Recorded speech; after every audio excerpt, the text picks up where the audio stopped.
Hello, this is Charles, and we're about to start chapter 10 of Out of Time.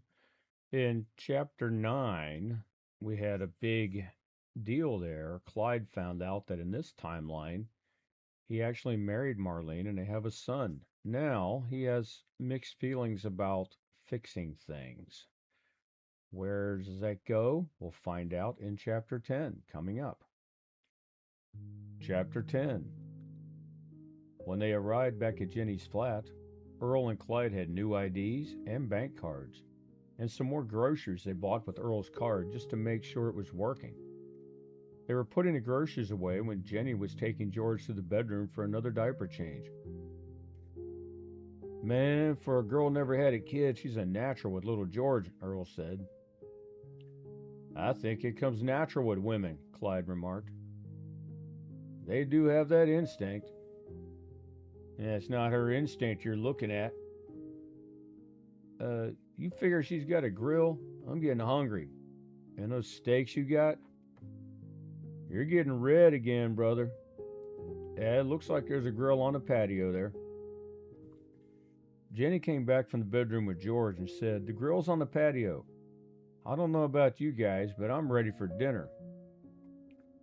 Dinner? It's only 1 o'clock, Clyde said. Yes, dinner. What time do you guys eat dinner where you're from? Normally after work, around 6 or 7. Dinner at 7? When do you have supper then? Huh? Same time. Dinner and supper at the same time? That makes no sense. This country you talk about is strange. What do you call the meal in the middle of the day, the one I'm wondering about now? We call that lunch. You call dinner lunch and you call supper dinner, but you still say supper for the evening meal. I'm confused. I've never heard anyone call lunch dinner before. Wow, it's like we're from different worlds. Whatever you want to call it, I'm hungry. Okay, I'll fix the meat. You guys can fix whatever else, Clyde said as he took the steaks, seasonings, and utensils outside. You guys are funny, Jenny said. A lot of folks like us where we're from, Earl said. Sounds like a fascinating place. It can be at times, but it's not much different from here, really. Everything you say is different. Where we're from, we're different from everyone else, too. Really? Yeah, we come from a rural area. We ain't city folk. Don't even understand city folk. They call people like us rednecks, hillbillies, and hicks. They make fun of us because we ain't educated. So you're not educated at all? Oh, I went through high school, got okay grades even. Didn't reckon I needed college. I'm good at fixing things, don't need college for that.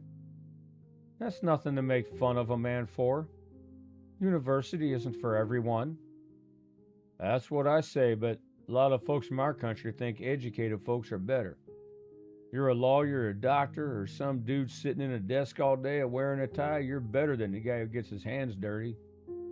They think they're smarter because they got a degree and talk proper. Well, you do talk kind of funny. I heard you talking different too, saying bloody and all that.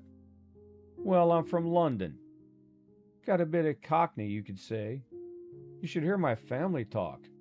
I've been over here longer, I've lost most of it. You can hardly understand them. I've been over here too long. I can turn it off and on, though. I go home, they say I'm starting to sound like a colonial. Well, I know how to talk proper, just don't like too much. I can do it when I need to. You know, like at weddings and funerals. Well, we Cockneys get ridiculed too, so maybe I know how you feel. I never went to university either. You should see how bad it gets where I'm from. You grow up and all you hear is folks telling you to get good grades so you can go to college. Lord forbid you grow up and want to work with your hands. We take those people and put them down, say educated folks is better. See, you're doing it there. You're switching your speeds. You can talk funny or not. I reckon you're right. We have to try at the shop. We get city folk bring their cars in for fixing, and they look down their noses at you for sounding hillbilly. Well, Hillbilly Earl, you want to get those peas from the freezer? I'll mash up these potatoes and you can fix those. You can boil peas, can't you? Yes, Miss Cockney, I think I can manage that. Just call me Jenny, okay? Okay, Jenny, you know what? Met you 2 hours ago and haven't got your last name yet. It's Taylor. Jenny Taylor. You got anything other than just Earl? Earl Grant. Clyde's last name is Jackson. Well, Mr. Grant, it's nice to meet you. Nice to meet you too, Miss Taylor. Just call me Jenny. If you can agree to call me Earl, or call me for dinner, either one works for me. Jenny laughed, a good full-bellied laugh. Thank you, Earl. I haven't had a good laugh in some time, or a reason to laugh for that matter.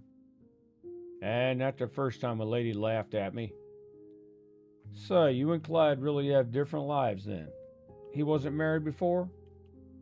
No, and that's weird. It's like when you create a different timeline, lots of small things can change. Clyde loved Marlene since they were kids, and she up and married another dude, broke his heart, and he hasn't even dated since. Then we come here and he married her and has a kid. You had a girlfriend too. Well, that's even weirder. Annie Wilson was a good friend a few years ago. We had a couple dates. It didn't go any farther. Broke up back then, but no hard feelings, you know. She got married last year to a guy who works for me. Now I get this text where she's breaking up with me today. Weird.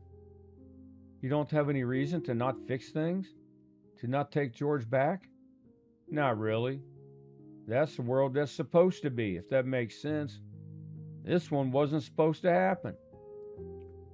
Well, I have 2 new friends, and you made me laugh. Was that supposed to happen? I reckon so. I'm glad to meet you too. You're a nice girl. Just a girl? Well, reckon more than that. Nice young woman. Sorry, ma'am. Didn't mean to. It's okay, I know what you meant. Everything's so confusing. Confusing? Yeah, think about it.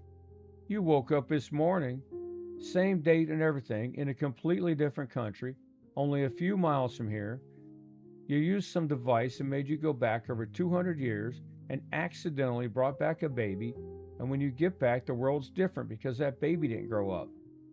In between the time you left there and got here, history has been going on the way I learned it.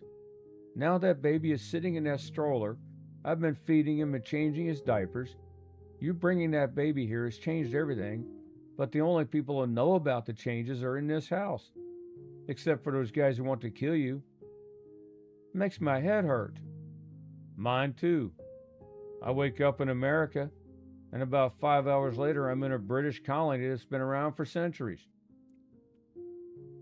You be careful, Earl. You're losing your hillbilly. I can turn it off if I want, but I don't reckon I could lose it. You know, this morning things were simple. I love America. Most of us rednecks are that way. We love our country. We know it has problems, but we love it. I was raised that way. Daddy taught me that America was the greatest country and I should love it. We found out that those other dudes want to bring America down. Clyde and me, well, we couldn't let that happen. Didn't think twice either. Ain't gonna let nobody bring our country down. It's not simple now? Not as simple. We made another world, all because some kid knocked Clyde down. My hand misses that button, and maybe none of this happens. You'd still be in London. Your brother might be alive. You might still be married.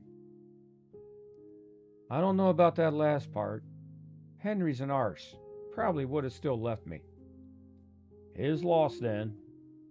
But now Clyde's married to the love of his life and he has a kid. That might be a change for the better for him. I still love America and want to put it back, but I don't know about Clyde. We just go back to Ohio, raise little George in this world, and Clyde lives out his days a happy man. He might not care if there's a different flag flying somewhere if he has all that. His loss, huh?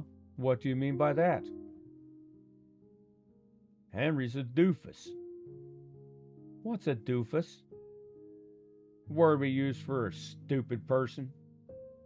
You saying Henry's stupid? Yeah. You're blushing, Mr. Earl. Steaks are ready, Clyde said as he came in the door. You guys get the rest of it ready? Peas are ready, Earl said. Not sure about the potatoes. Soon enough, gentlemen, Jenny said. You can't hurry perfection. They ate their dinner and retired to the living room, Jenny bringing a bottle for George. So we need a plan, Jenny said. We? Clyde asked. Yes, we. We're in this together now.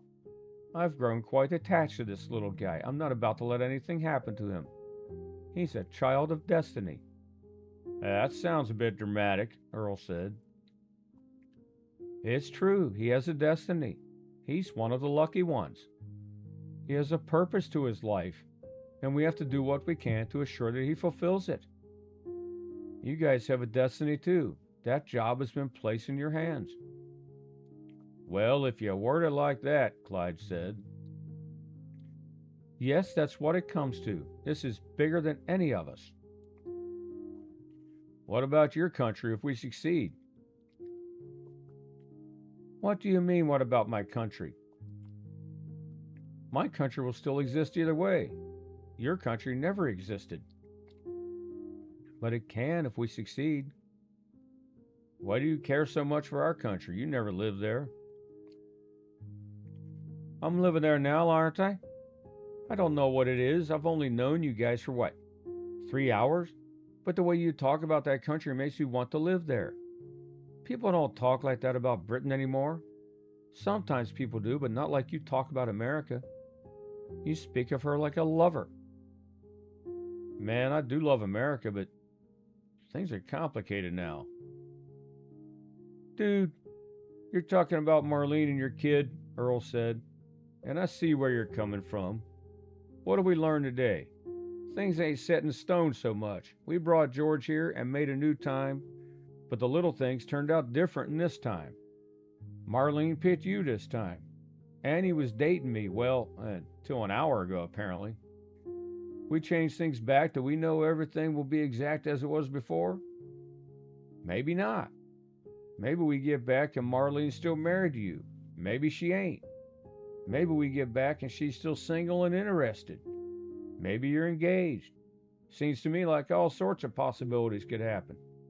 Most of the big things, yeah, but little things like personal choices, maybe they're not set so much. Easy for you to say you ain't got a wife and kid to lose. And you've never met your wife and kid. Some part of me has. And some part of me was dating Annie. But that ain't going to stop me from doing what needs to be done. Not even Jenny? What do you mean by that? Jenny asked.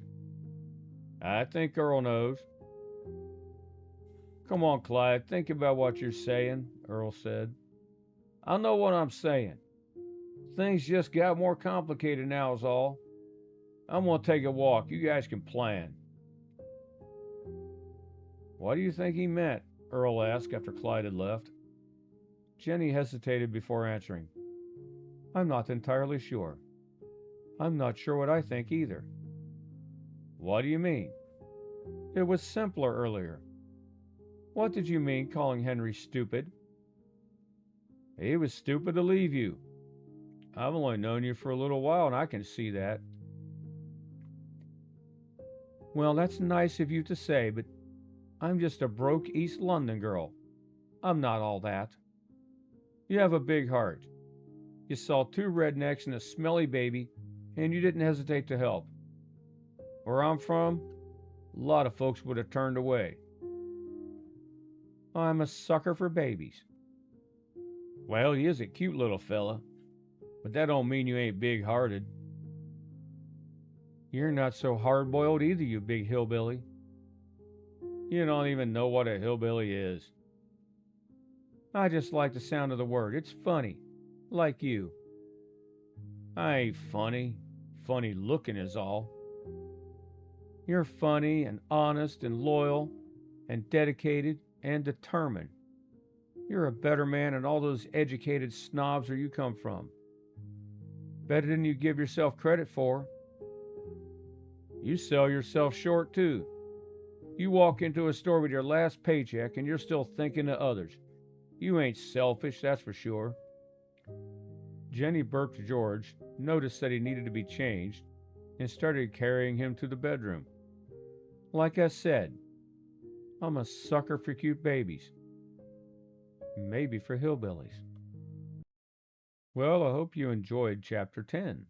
If you'd like information about my other work, you can check out the links in the description below. Take care, and I'll catch you the next time.